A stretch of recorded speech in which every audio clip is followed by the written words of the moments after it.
दोस्तों एक बार फिर से हम आपके लिए RRB NTPC graduate level form fill up 2025 apply online process की अपडेट लेके आ चुके हैं। किस तरह से आप आरआरबी एनटीपीसी ग्रेजुएट लेवल के 5810 खाली पदों के लिए अपने फॉर्म अप्लाई कर सकते हो, स्टेप बाय स्टेप कंप्लीट जानकारी आपको इस वीडियो में दी जाएगी।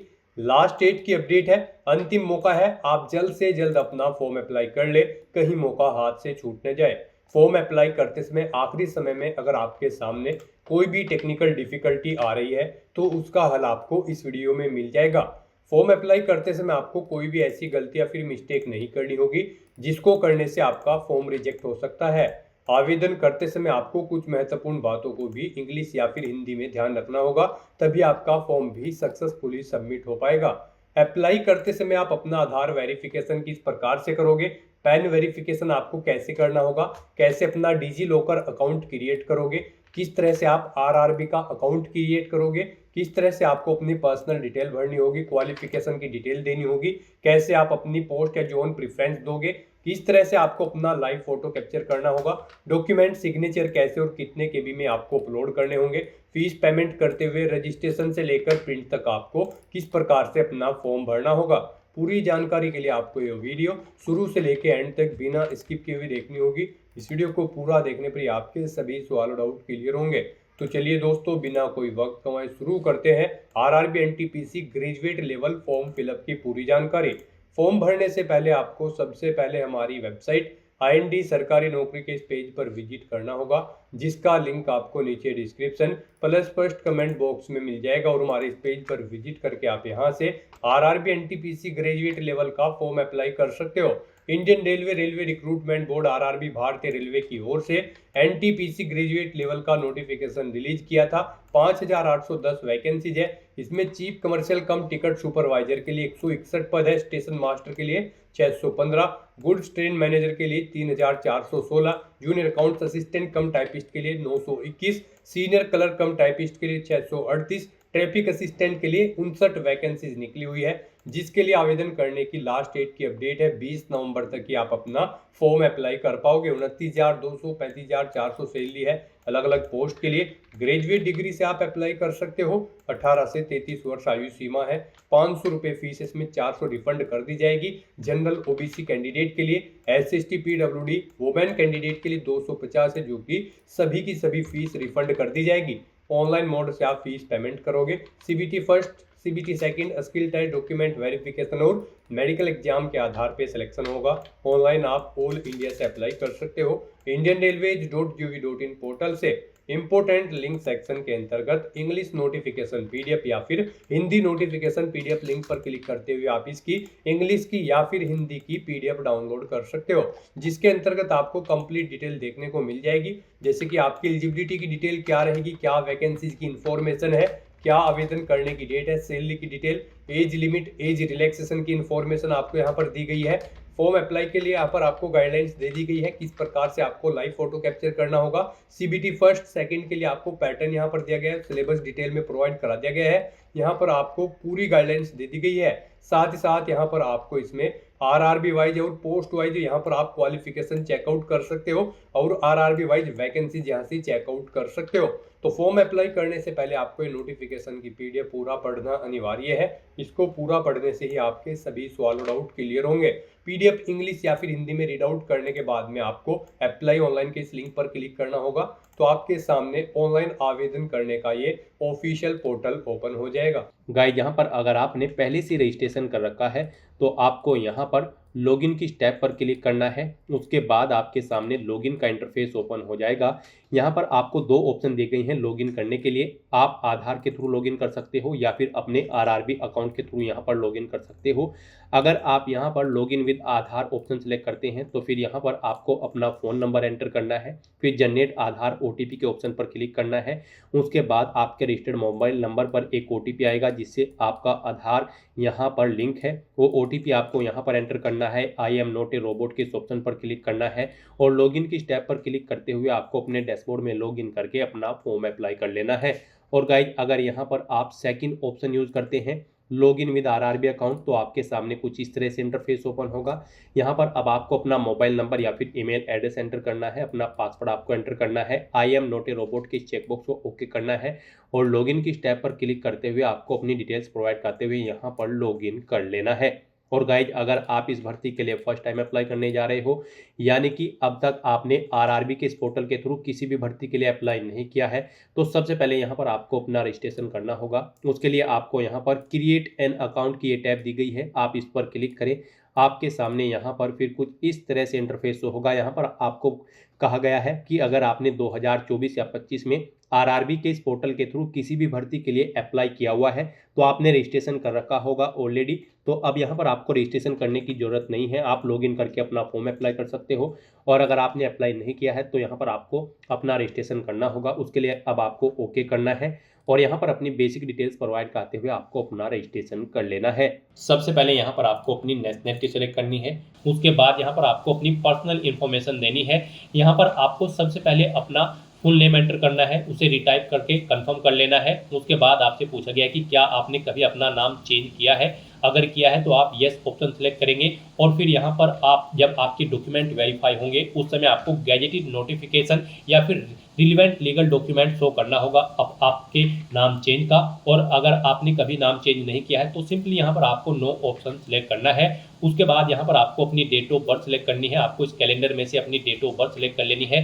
फिर यहाँ पर आपको अपनी डेट ऑफ बर्थ टाइप करनी है DDMMYY फॉर्मेट में। यहाँ पर आपको पहले डे एंटर करना है, फिर आपको स्लैश मंथ एंटर करना है, फिर स्लैश देके आपको अपना ईयर यहाँ पर एंटर कर देना है। आपकी 10वीं की मार्कशीट के अकॉर्डिंग यहाँ पर आपकी डेट ऑफ बर्थ होनी चाहिए। उसके बाद यहाँ पर आपको अपना जेंडर सेलेक्ट करना है, उसे दोबारा से रीसेलेक्ट करना है कंफर्मेशन के लिए। फिर आपको अपने फादर का नाम यहाँ पर एंटर करना है, उसे भी रिटाइप कर देना है। मदर का नाम एंटर करना है, उसे भी रिटाइप कर देना है। उसके बाद यहाँ पर आपको अपनी कॉन्टैक्ट डिटेल देनी है। यहाँ पर आपको कॉन्टैक्ट डिटेल में सबसे पहले आपको अपना ईमेल एड्रेस एंटर करना है, फिर आपको अपना मोबाइल नंबर एंटर करना है और उनके बाद आपको जनरेट ईमेल ओटीपी और जनरेट मोबाइल ओटीपी के ऑप्शन पर क्लिक करना है। उसके बाद आपके ईमेल एड्रेस और मोबाइल नंबर पर 6 डिजिट के 2 ओटीपी आएंगे। वो ओटीपी आपको यहाँ पर एंटर करके अपना मोबाइल नंबर और ईमेल आईडी को वेरीफाई कर लेना है। उसके बाद गाइज यहाँ पर आपको अपना वेरिफिकेशन करना है। वेरिफिकेशन के लिए यहाँ पर आपके पास 3 ऑप्शन है। आप यहाँ पर डिजी लॉकर के थ्रू अपना वेरिफिकेशन कर सकते हैं, या फिर गाइज यहाँ पर आप आधार कार्ड के थ्रू अपना वेरिफिकेशन कर सकते हैं, या फिर आपके पास अगर आधार भी नहीं है तो उसके थ्रू भी आप यहाँ पर अपना वेरिफिकेशन कर सकते हैं अपने पैन नंबर की डिटेल प्रोवाइड कराते हुए। तो यहाँ पर हम आपको तीनों ऑप्शंस के बारे में बताएंगे 1 बाय 1 करके। तो यहाँ पर अगर आप ऑप्शन सेलेक्ट करते हैं वेरिफिकेशन थ्रू डिजी लॉकर, तो आपको यहाँ पर वेरिफिकेशन थ्रू डिजी लॉकर के इस ऑप्शन पर क्लिक करना है। फिर यहाँ पर आपको आई कंफर्म के चेकबॉक्स को ओके करना है और उसके बाद गाइज आपको वेरीफाई के इस ऑप्शन पर क्लिक कर देना है। नेक्स्ट आपके सामने डिजी लॉकर का इंटरफेस ओपन हो जाएगा। यहाँ पर आने के बाद गाइज आपको अपना आधार नंबर एंटर करना है, ये कैप्चा कोड आपको यहाँ पर एंटर करना है और उसके बाद फिर आपको नेक्स्ट के इस ऑप्शन पर क्लिक कर देना है। फिर आपके रजिस्टर्ड मोबाइल नंबर पर जिससे आपका आधार अटैच है यानी कि लिंक है, उस पर एक ओटीपी आएगा। वो ओटीपी आपको यहाँ पर एंटर करना है और फिर आपको दोबारा से कंटिन्यू के इस ऑप्शन पर क्लिक कर देना है। नेक्स्ट यहाँ पर आपको अपना 6 डिजिट का डिजी लॉकर का सिक्योरिटी पिन एंटर करना है और अगर आप भूल चुके हो तो यहाँ पर आप फॉरगेट सिक्योरिटी पिन के इस ऑप्शन पर क्लिक करें और अपना सिक्योरिटी पिन यहाँ पर गेट कर ले। गाइड यहाँ पर अगर आपने रजिस्ट्रेशन कर रखा है तो आपको यहाँ पर अपना 6 डिजिट का डिजी लॉकर का सिक्योरिटी पिन एंटर करना है और अगर आपने रजिस्ट्रेशन नहीं कर रखा है तो आपको डिजी लॉकर की वेबसाइट को ओपन कर लेना है और वहां पर अपना अकाउंट आपको रजिस्टर कर लेना है, अकाउंट क्रिएट कर लेना है। इस तरह से अपना पिन यहाँ पर एंटर करने के बाद फिर आपको कंटिन्यू के ऑप्शन पर ही क्लिक करना है। नेक्स्ट आपके सामने आपका डिजी लॉकर अकाउंट कुछ इस तरह से शो होगा। अब यहाँ पर आने के बाद गाइज आपको अलाउ के इस ऑप्शन पर क्लिक करना है। इस तरह से यहाँ पर आपका डिजी लॉकर अकाउंट के थ्रू आपका वेरिफिकेशन कंप्लीट हो जाएगा और आपको आरआरबी के इसी इंटरफेस पर रिडायरेक्ट कर दिया जाएगा। नेक्स्ट ऑप्शन यहाँ पर वेरिफिकेशन का है आधार कार्ड के थ्रू। गाइज अगर यहाँ पर आप वेरिफिकेशन थ्रू आधार कार्ड ऑप्शन सेलेक्ट करते हैं तो फिर आपके सामने यहाँ पर कुछ इस तरह से इंटरफेस शो होगा। यहाँ पर आने के बाद आपको अपना आधार कार्ड नंबर एंटर करना है। उसके बाद आपको जनरेट आधार ओटीपी के ऑप्शन पर क्लिक करना है। आपके मोबाइल नंबर पर जिससे आपका आधार लिंक है उस पर एक ओटीपी आएगा 6 डिजिट का का वो OTP आपको यहाँ पर एंटर करना है और फिर आपको यहाँ पर वेरीफाई के इस ऑप्शन पर क्लिक करते हुए आपको अपना आधार वेरीफाई कर लेना है। यहाँ पर आपके लिए सबसे बेस्ट ऑप्शन आधार कार्ड का ही रहेगा, क्योंकि यहाँ पर आगे भी आपको आपके आधार की जरूरत पड़ेगी एग्जाम टाइम के दौरान, वहां पर भी आपको अपना आधार कार्ड शो करना होगा। तो यहाँ पर हम आपको सजेस्ट करेंगे आप यहाँ पर अपना वेरिफिकेशन आधार के थ्रू कर लें। ये आपके लिए सबसे बेस्ट ऑप्शन है। RRB की भर्ती में यहाँ पर आधार मस्ट कर दिया गया है। तो यहाँ पर अब उसके बाद एक और ऑप्शन है, अगर आप करना चाहे तो यहाँ पर आपका थर्ड ऑप्शन है I do not have Aadhaar card. आपको इस ऑप्शन पर क्लिक करना है। उसके बाद गाइड आपके सामने कुछ ये पॉपअप शो होगा। यहाँ पर आपको दोबारा से I do not have Aadhaar card के ऑप्शन पर क्लिक करना है। उसके बाद यहाँ पर आपके सामने कुछ इस तरह से इंटरफेस शो होगा। आप यहाँ पर इस चेकबॉक्स को ओके करें। उसके बाद यहाँ पर आप अपनी कोई वैलिड प्रूफ ID सिलेक्ट करें। पैन कार्ड यहाँ पर केवल आपको ऑप्शन दिया गया है। उसके बाद यहाँ पर आपका जो नाम पैन पर आधारित है वो नाम यहाँ पर आप एंटर करें। अपनी डेट ऑफ बर्थ इस कैलेंडर में से सिलेक्ट करें। अपना पैन नंबर यहाँ पर आप एंटर करें। उसके बाद किस अथॉरिटी ने आपको इशू किया है उसका नाम आपको देना है। प्लेस ऑफ इशू यहाँ पर आपको देना है और उसके बाद फिर आपको प्रोसीड के ऑप्शन पर क्लिक करके इस थर्ड ऑप्शन के थ्रू भी आप अपना वेरिफिकेशन यहाँ पर कंप्लीट कर सकते हो। तो इनमें से आपको कोई भी ऑप्शन यूज करते हुए अपना वेरिफिकेशन कर लेना है, ये मस्ट है। ये पूरी वेरिफिकेशन की प्रोसेस हमने आपको बता दी है। इनमें से किसी का भी यूज करते हुए आप अपना वेरिफिकेशन कर सकते हैं। हम आपको एक बार फिर से बता दें, आप यहाँ पर आधार कार्ड के थ्रू अपना वेरिफिकेशन करें, आपके लिए बेस्ट रहेगा। तो यहाँ पर किसी भी ऑप्शन के थ्रू वेरिफिकेशन करने के बाद आपको इस चेकबॉक्स को ओके करना है। I confirm that I am 18 year old या फिर ओल्डर, यानी कि मेरी आयु यहाँ पर 18 साल हो चुकी है या फिर इससे अधिक। आपको इस चेकबॉक्स को ओके करना है। ये डिटेल आप यहाँ पर इस पर क्लिक करके सुन भी सकते हो। और फिर गाइस यहाँ पर आपको अपना पासवर्ड क्रिएट करना है। यहाँ पर आपका पासवर्ड अल्फा न्यूमेरिक फॉर्मेट में होना चाहिए। मींस आपके पासवर्ड में एक अपर केस कैरेक्टर, एक लोअर केस कैरेक्टर, एक इंटीजर नंबर और एक स्पेशल कैरेक्टर जैसे कि @ या फिर डॉलर होना चाहिए। तो इस फॉर्मेट में आपको अपना पासवर्ड क्रिएट करना है। ये एग्जाम्पल हमने आपको दिखाया है। वही पासवर्ड आपको यहाँ पर कंफर्म पासवर्ड फील्ड में एंटर करना है। I am not a robot के इस चेकबॉक्स को ओके करना है। और फिर गाइस आपको यहाँ पर preview and create an account के ऑप्शन पर क्लिक करके अपना अकाउंट क्रिएट कर लेना है। आपका रजिस्ट्रेशन कंप्लीट होने के बाद आपको रेलवे रिक्रूटमेंट बोर्ड की इस वेबसाइट पर डायरेक्ट कर दिया जाएगा, या फिर आप डायरेक्टली लॉगिन कर लें rrbapply.gov.in। आपके सामने RRB की ये वेबसाइट ओपन हो जाएगी। अब यहाँ पर आपको इस भर्ती पर अप्लाई करने के लिए लॉगिन करना है। उसके लिए आपको लॉगिन की स्टेप पर क्लिक करना है। उसके बाद आपके सामने कुछ इस तरह से इंटरफेस ओपन होगा। अब यहाँ पर आपके पास लॉगिन करने के लिए दो ऑप्शन है, आप आधार के थ्रू या फिर RRB अकाउंट डिटेल प्रोवाइड करते हुए लॉगिन कर सकते हो। तो यहाँ पर आप अपनी चॉइस के अकॉर्डिंग किसी भी ऑप्शन का यूज़ करते हुए लॉगिन कर लें। यहाँ पर अगर आप login with RRB account option select करते हैं तो आपको यहाँ पर अपना मोबाइल नंबर या फिर ईमेल एड्रेस एंटर करना है। अपना पासवर्ड आपको एंटर करना है, जो पासवर्ड आपने क्रिएट किया है। I am not a robot के चेकबॉक्स को ओके करना है और उसके बाद आपको लॉगिन की स्टेप पर क्लिक करना है। फिर आपके सामने कुछ इस तरह से पॉपअप्स होगा। यहाँ पर आपको अपना ऑथेंटिकेशन करना होगा। उसके लिए आपको दो ऑप्शन दी गई हैं, सेंड OTP टू ईमेल, यानी कि ईमेल पर आपके एक OTP सबमिट किया जाएगा, या फिर आप अगर फ़ोन पर OTP चाहते हैं, सेंड OTP टू फ़ोन के इस लिंक पर क्लिक करें। तो आप इनमें से किसी भी ऑप्शन पर क्लिक करें। उसके बाद आपकी ईमेल ID या फिर मोबाइल नंबर पर OTP आएंगे। वो OTP आपको यहाँ पर एंटर करना है और फिर आपको लॉगिन की स्टेप पर क्लिक करना है। फिर आपके सामने यहाँ पर आपका डैशबोर्ड ओपन हो जाएगा। यहाँ पर आपको कुछ जनरल इंस्ट्रक्शंस दिए गए हैं, आपको इन्हें केयरफुली रीड आउट करना है। और उसके बाद गाइड आपको यहाँ पर ऑनलाइन एप्लीकेशन की स्टेप पर क्लिक करना है, या फिर आपको इस स्टेप पर ऑनलाइन एप्लीकेशन की क्लिक कर देना है। फिर आपके सामने कुछ इस तरह से इंटरफेस होगा। अब यहाँ पर आपको CN 6/2025 for non technical popular categories graduate post के इस सेक्शन में आना है। और गाइस यहाँ पर इस भर्ती पर अप्लाई करने के लिए आपको सबसे पहले बोर्ड सेलेक्ट करना है, जिस बोर्ड के अंतर्गत आप अप्लाई करना चाहते हैं। उसके बाद आपको I am not currently debarred by any RRB RRC इस चेकबॉक्स को ओके करना है। I have confirm that I have carefully read and understood the CN, आपको इस सेकंड चेकबॉक्स को भी ओके कर देना है। और उसके बाद फिर आपको यहाँ पर नेक्स्ट के इस ऑप्शन पर क्लिक करना है। नेक्स्ट आपके सामने कुछ इस तरह से इंटरफेस शो होगा। अब यहाँ पर आपको अपनी पर्सनल डिटेल देनी है। यहाँ पर आपको आपकी कुछ डिटेल ऑटोमेटिकली फिल मिलेगी जो आपने रजिस्ट्रेशन टाइम पे प्रोवाइड कराई थी। गाइड यहाँ पर सबसे पहले आपको अपनी पर्सनल डिटेल देनी है, फिर कुछ अन्य डिटेल देनी है, फिर आपको अपनी क्वालिफिकेशन की डिटेल देनी है। उसके बाद आपको अपना डॉक्यूमेंट अपलोड करने हैं, फोटो और सिग्नेचर। और फिर यहाँ पर आपको अपनी जोन की प्रेफरेंस देते हुए फॉर्म का प्रीव्यू चेकआउट करते हुए इसे सबमिट कर देना है। तो इन स्टेप्स को यहाँ पर आपको 1 बाय 1 करके कंप्लीट करना है और अपना फॉर्म सबमिट करना है। तो यहाँ पर पर्सनल डिटेल में आपको सबसे पहले अपना मैरिटल स्टेटस सेलेक्ट करना है, आप मैरिड हो या फिर अनमैरिड। उसके बाद आपको अपना रिलीजन यहाँ पर सेलेक्ट करना है, फिर आपको अपनी मातृभाषा यहाँ पर सेलेक्ट कर लेनी है। उसके बाद यहाँ पर आपको एग्जामिनेशन की लैंग्वेज सेलेक्ट करनी है, आप किस लैंग्वेज में अपना एग्जाम पेपर चाहते हैं, पेपर का मीडियम आपको सेलेक्ट कर लेना है। फिर आपकी बॉडी पर कहीं कोई कट या तिल का निशान है तो उस पैलेस का नाम यहाँ पर आपको देना है। फिर यहाँ पर आपको एक और पैलेस का नाम देना है, नहीं है तो यहाँ पर आप नो मार्क एंटर कर सकते हैं। नेक्स्ट यहाँ पर आपको अपनी कम्युनिटी सेलेक्ट करनी है। यहाँ पर अगर आप रिजर्व कैटेगरी से बिलोंग करते हैं तो फिर यहाँ पर आपको अपनी कास्ट का नाम देना है, अपनी कम्युनिटी सर्टिफिकेट नंबर आपको देना है, किस अथॉरिटी ने आपको इशू कराया है उस डेजिग्नेशन का नाम यहाँ पर आपको सिलेक्ट कर लेना है। फिर गाइज यहाँ पर आपको बताना है स्टेट, यहाँ पर आपको किस स्टेट से आपका ये सर्टिफिकेट इशू हुआ है, आपको स्टेट सेलेक्ट कर लेनी है, किस डेट को इशू हुआ है वो डेट सेलेक्ट करनी है। फिर आपसे पूछा गया है कि क्या आप फ्री ट्रैवल पास चाहते हैं एग्जाम के लिए, अगर चाहते हैं तो यस ऑप्शन सेलेक्ट करेंगे और फिर अपने नियरेस्ट रेलवे स्टेशन का नाम यहाँ पर देंगे और अपना वैलिड कार्ड सर्टिफिकेट आप अपलोड करेंगे। आप अपलोड डॉक्यूमेंट के ऑप्शन पर क्लिक करें, फाइल को सिलेक्ट करें और अपना ये सर्टिफिकेट यहाँ पर अपलोड कर दें। इसका साइज यहाँ पर 400 KB से कम होना चाहिए और ये PDF फॉर्मेट में आपका डॉक्यूमेंट होना चाहिए।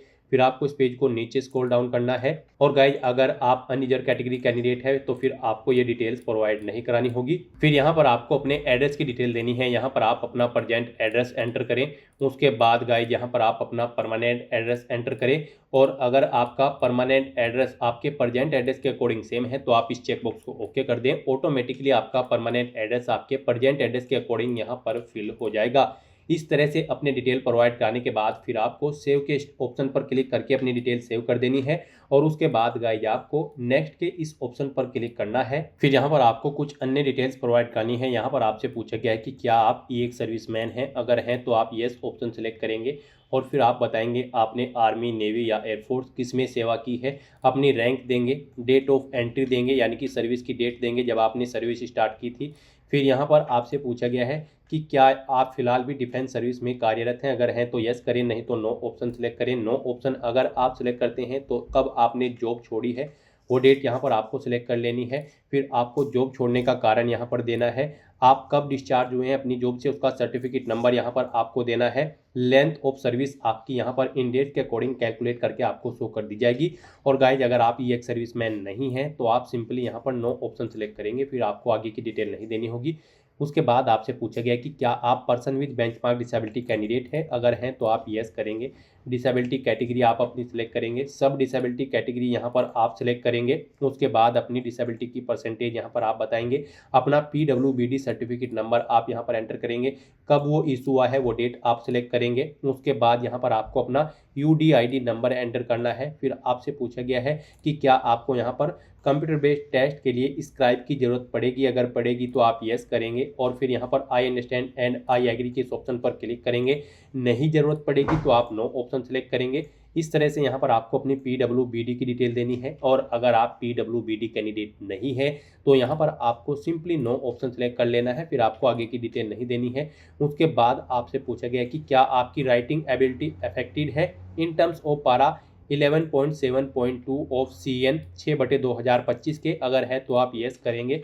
फिर यहाँ पर आप इन डिटेल्स को रीड आउट करेंगे, I understand and I agree के इस ऑप्शन पर क्लिक करेंगे और फिर यहाँ पर आप बताएंगे कि क्या आपको स्क्राइब की ज़रूरत पड़ेगी या फिर नहीं एग्जाम पीरियड के दौरान, तो आपको यहाँ पर अपनी डिटेल देनी है। अगर आपको ज़रूरत पड़ती है तो फिर यहाँ पर आपको अपना मेडिकल सर्टिफिकेट अपलोड करना है और यहाँ पर आपको अपना लेटर अपलोड करना है as per annexure VG of CN 6/2025 official notification में से आप इसे चेकआउट कर सकते हो। आपकी डॉक्यूमेंट PDF फॉर्मेट में होने चाहिए, 500 KB से कम इनका साइज होना चाहिए। आपको अपलोड डॉक्यूमेंट के ऑप्शन पर क्लिक करके फाइल को सिलेक्ट करके इन्हें यहाँ पर अपलोड कर देना है। और गाइज अगर आपको यहाँ पर स्क्राइब की ज़रूरत नहीं है तो आप सिंपली नो ऑप्शन सेलेक्ट करेंगे, फिर आपको आगे की डिटेल नहीं देनी है।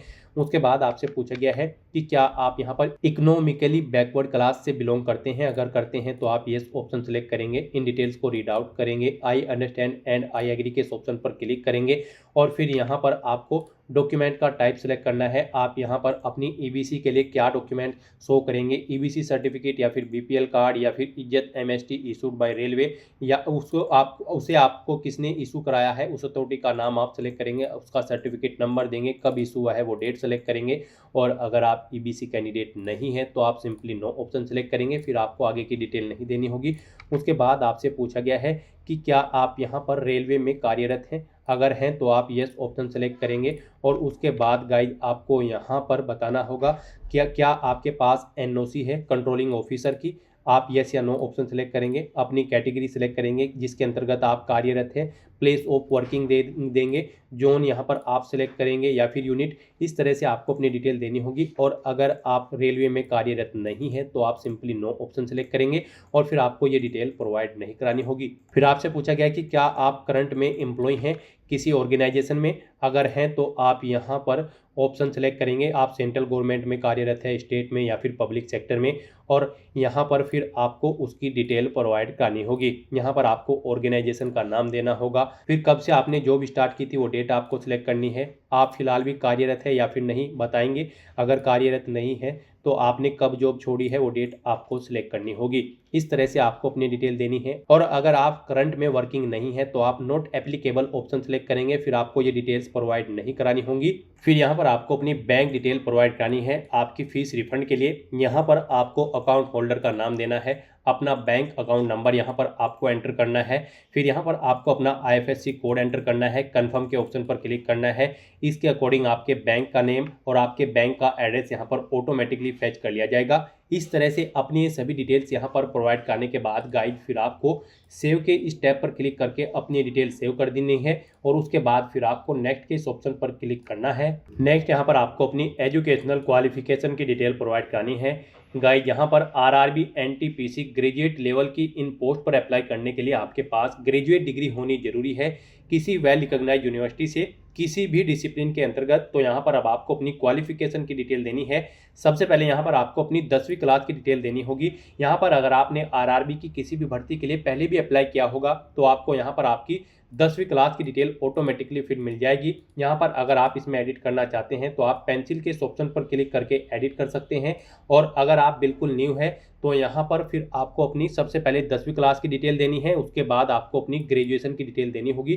तो 10वीं क्लास की डिटेल देने के लिए यहाँ पर आपको इस पेंसिल के ऑप्शन पर क्लिक करना है और फिर यहाँ पर आपको अपना मैट्रिकुलेशन SLC सिलेक्ट करने के बाद सबसे पहले आपको स्टेट सेलेक्ट करना है, अपना डिस्ट्रिक्ट सेलेक्ट करना है, बोर्ड का नाम देना है जिस बोर्ड से आपने अपनी 10वीं क्लास पास आउट की है, कब पास आउट की है इस ऑप्शन पर क्लिक करके आपको डेट सेलेक्ट कर लेनी है, अपना 10वीं का रोल नंबर आपको देना है और यहाँ पर फिर आपको अपने सर्टिफिकेट का सीरियल नंबर एंटर कर देना है। इस तरह से अपनी 10वीं क्लास की डिटेल देने के बाद फिर उसको यहाँ पर आपको ऐड के ऑप्शन पर क्लिक करके ऐड कर देना है। अपडेट करना है तो आप अपडेट के इस ऑप्शन पर क्लिक करके अपडेट कर सकते हैं। इस तरह से यहाँ पर आपकी 10वीं क्लास की डिटेल ऐड हो जाएगी। फिर आपको अपनी ग्रेजुएशन की डिटेल यहाँ पर प्रोवाइड करनी है। जैसा कि हम आपको ऑलरेडी बता चुके हैं, इस भर्ती में पार्टिसिपेट करने के लिए आपके पास ग्रेजुएट डिग्री होनी जरूरी है। तो यहाँ पर आप क्वालिफिकेशन में बैचलर डिग्री ऑप्शन सेलेक्ट करेंगे, फिर डिसिप्लिन सब्जेक्ट में आप दोबारा से बैचलर डिग्री ऑप्शन सेलेक्ट करेंगे, फिर आपने किस में अपनी बैचलर डिग्री की है जैसे कि BA, BCom, BSc या फिर BTech, आप उसका नाम यहाँ पर देंगे। फिर आपको स्टेट सेलेक्ट करना है, अपना डिस्ट्रिक्ट सेलेक्ट कर लेना है, कॉलेज या यूनिवर्सिटी का नाम यहाँ पर आपको एंटर करना है, कब आपने पास आउट की है अपनी बैचलर डिग्री वो डेट आपको इस ऑप्शन पर क्लिक करके इस कैलेंडर में से सेलेक्ट कर लेनी होगी। फिर आपसे पूछा गया कि क्या आपको हिंदी और इंग्लिश की टाइपिंग की प्रोफिशिएंसी है कंप्यूटर पर, अगर है तो आप यस करेंगे, नहीं तो नो ऑप्शन सेलेक्ट करेंगे। इस तरह से अपनी डिटेल प्रोवाइड करने के बाद फिर गाइज आपको ऐड के इस ऑप्शन पर क्लिक करके अपनी ग्रेजुएशन की डिटेल भी ऐड कर देनी है और उसके बाद फिर आपको यहाँ पर नेक्स्ट के इस ऑप्शन पर क्लिक करना है। नेक्स्ट यहाँ पर आपको अपना फोटो और सिग्नेचर अपलोड करने हैं। यहाँ पर आपको फोटो कैप्चर करने के लिए दो ऑप्शन दिए गए हैं। आप यहाँ पर डायरेक्टली कैप्चर लाइव इमेज के ऑप्शन पर क्लिक करें, अपने वेब कैमरा के थ्रू अपना लाइव फोटो कैप्चर कर लें, या फिर आप यहाँ पर capture live image from mobile के इस ऑप्शन पर क्लिक करें। आपके सामने यहाँ पर एक QR कोड शो होगा। इस QR कोड को आप अपने मोबाइल फोन से स्कैन करें। अपने मोबाइल फोन में आपने जो भी यहाँ पर QR कोड स्कैनर इंस्टॉल किया हुआ है उसके थ्रू आप इसे स्कैन करें उसके बाद आपके मोबाइल फ़ोन में आपको अपना आरआरबी का अकाउंट लॉगिन करना होगा। अपने लॉगिन की डिटेल प्रोवाइड करते हुए आपको अपने डैशबोर्ड में लॉगिन कर लेना है और फिर वहां से आपको अपना फोटो लाइव कैप्चर करना है। फोटो कैप्चर करते समय आपको अपना फेस सर्कल में प्रॉपर वे में लाना है और अपनी आंखों को 2 या 3 बार ब्लिंक करना है। उसके बाद यहाँ पर आपका लाइव फोटो कैप्चर हो जाएगा आपके मोबाइल फोन से। यहाँ पर फोटो कैप्चर करते समय आपको कुछ जनरल इंस्ट्रक्शंस दिए गए हैं, आपको इन्हें रीड आउट कर लेना है। फोटो कैप्चर करते समय आपको सफेद कपड़े नहीं पहनने हैं और जिस स्थान पर आप अपना फोटो कैप्चर करेंगे वहां पर प्रॉपर वे में लाइट होनी चाहिए और प्लेन बैकग्राउंड उस स्थान का होना चाहिए और यहाँ पर आपको बिल्कुल सीधा कैमरे की तरफ देखना है और आपको यहाँ पर फोटो कैप्चर करते समय अपने सर पर कोई टोपी या फिर कैप नहीं पहननी है, ना आपको अपने चेहरे पर कोई मास्क लगाना है और ना ही आपको अपने आंखों पर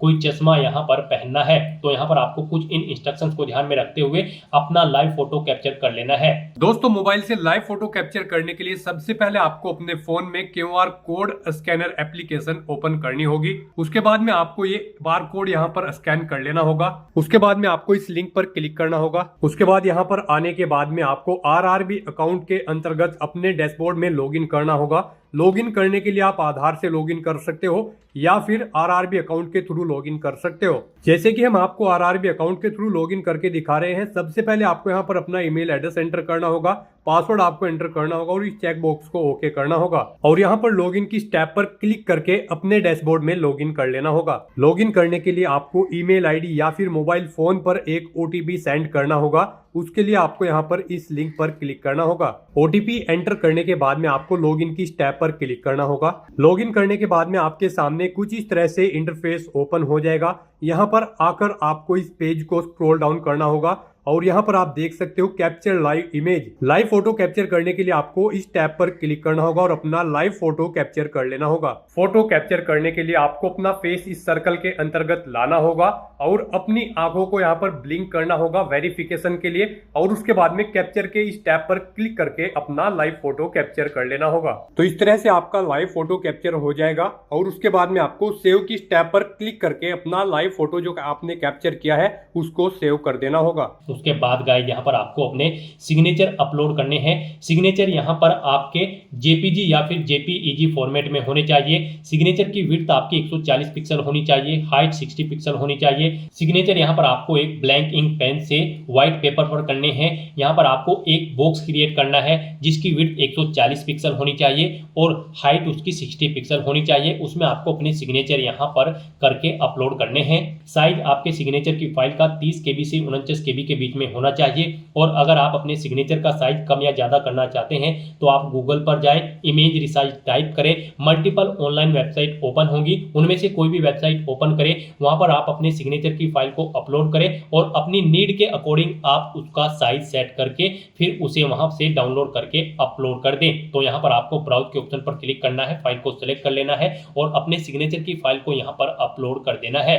तो इस तरह से यहाँ पर आपका लाइव फोटो कैप्चर हो जाएगा और सिग्नेचर आपके अपलोड हो जाएंगे। उसके बाद आपको इस पेज को नीचे स्क्रॉल डाउन करना है और फिर गाइज आपको सेव के ऑप्शन पर क्लिक करके अपना फोटो सिग्नेचर यहाँ पर सेव कर देने हैं और उसके बाद फिर आपको नेक्स्ट के ऑप्शन पर क्लिक कर देना है। नेक्स्ट आपके सामने कुछ इस तरह से इंटरफेस शो होगा। अब यहाँ पर आपको अपनी पोस्ट प्रेफरेंस देनी है। यहाँ पर पीछे आपने अब तक जो डिटेल प्रोवाइड कराई है उसके अकॉर्डिंग आपको पोस्ट शो कर दी गई है। यहाँ पर आप जिस पोस्ट को जिस नंबर पर प्रेफरेंस देना चाहते हैं उसके सामने उसी नंबर पर आप प्लस के ऑप्शन पर क्लिक करेंगे और 1 बाय 1 करके इस सेकंड कॉलम में आप अपनी इन पोस्ट को ऐड कर देंगे। तो यहाँ पर आप जिस पोस्ट को जिस नंबर पर प्रेफरेंस देना चाहते हैं उसे उस नंबर पर आप क्लिक करें और 1 बाय 1 करके अपनी सभी पोस्ट इस सेकंड कॉलम में ऐड कर दें। फिर आपको इस चेकबॉक्स को ओके करना है, डिक्लेरेशन सेक्शन में आना है, I have be declare that, इस चेकबॉक्स को ओके करना है, यहाँ पर अपना पहले ही एंटर करना है और उसके बाद गाइज आपको यहाँ पर सेव के ऑप्शन पर क्लिक करके अपनी डिटेल सेव कर देनी है और उसके बाद फिर आपको यहाँ पर प्रीव्यू एप्लीकेशन के ऑप्शन पर क्लिक कर देना है। फिर यहाँ पर आपको आपके एप्लीकेशन फॉर्म का पूरा प्रीव्यू शो कर दिया गया है। आपको सभी डिटेल्स केयरफुली चेकआउट करनी है, पेज को नीचे स्क्रॉल डाउन करना है, इस चेकबॉक्स को ओके करना है। कहीं पर कोई मिस्टेक है तो आप एडिट के इस ऑप्शन पर क्लिक करके एडिट कर सकते हैं, नहीं तो यहाँ पर बस गाइज अब आपको सबमिट के इस ऑप्शन पर क्लिक कर देना है। नेक्स्ट यहाँ पर आपको अपना फीस पेमेंट करना है। यहाँ पर आपको आपकी कैटेगरी के अकॉर्डिंग एप्लीकेशन फीस का अमाउंट शो कर दिया जाएगा। रिजर्व कैटेगरी कैंडिडेट के लिए यहाँ पर 250 रुपये फीस है और अनरिजर्व कैटेगरी कैंडिडेट के लिए 500 रुपये फीस है। इसमें से इनको 400 रुपये फीस रिफंड कर दी जाएगी और रिजर्व कैटेगरी कैंडिडेट की सभी फीस यहाँ पर आपको रिफंड कर दी जाएगी। लेकिन यहाँ पर फॉर्म कंफर्मेशन के लिए आपको अभी अपना फीस पेमेंट करना है, तो उसके लिए गाइड यहाँ पर अब आपको पे विद SBI ई पे के इस ऑप्शन पर क्लिक करना है और प्रोसीड करते हुए आपको यहाँ पर फीस पेमेंट के इंटरफेस पर आ जाना है। यहाँ पर आप debit card, credit card, net banking, UPI या फिर वॉलेट के माध्यम से अपना फीस पेमेंट कर सकते हो। UPI यहाँ पर आपके लिए सबसे बेस्ट और इजी ऑप्शन रहेगा। आप UPI के इस ऑप्शन पर क्लिक करें। UPI में भी फीस पेमेंट करने के लिए आपके पास दो ऑप्शन है। आप अपनी UPI ID एंटर करें, वैलिडेट UPI ID के ऑप्शन पर क्लिक करते हुए अपना फीस पेमेंट कर दें, या फिर गाइड यहाँ पर आप UPI QR के इस ऑप्शन पर क्लिक करें, फिर यहाँ पर पे नाउ के ऑप्शन पर क्लिक करें। ये QR कोड आप अपने UPI एप्लीकेशन से स्कैन करें और अपना फीस पेमेंट कर दें। सक्सेसफुली फीस पेमेंट करने के बाद यहाँ पर आपके एप्लीकेशन फॉर्म की सभी टास्क कंप्लीट हो जाएगी और आपका फॉर्म सबमिट हो जाएगा। उसके बाद आपको अपने एप्लीकेशन फॉर्म का एक हार्ड कॉपी प्रिंट आउट ले लेना है फ्यूचर यूज के लिए, फ्यूचर रेफरेंस के लिए, और फिर आप अपने डैशबोर्ड में भी जाकर चेकआउट कर सकते हो कि आपका फॉर्म सक्सेसफुली सबमिट हो चुका है या फिर नहीं। तो दोस्तों ऐसे आप RRB NTPC ग्रेजुएट लेवल की इस भर्ती के लिए अपने फॉर्म अप्लाई कर सकते हो बिना कोई मिस्टेक किए हुए। आज की इस वीडियो में बस इतना ही। आई होप ये वीडियो आपको पसंद आई होगी। अगर पसंद आई हो तो इसे लाइक और शेयर करें। चैनल पर नए हो तो इसे सब्सक्राइब कर लें। Thanks for watching.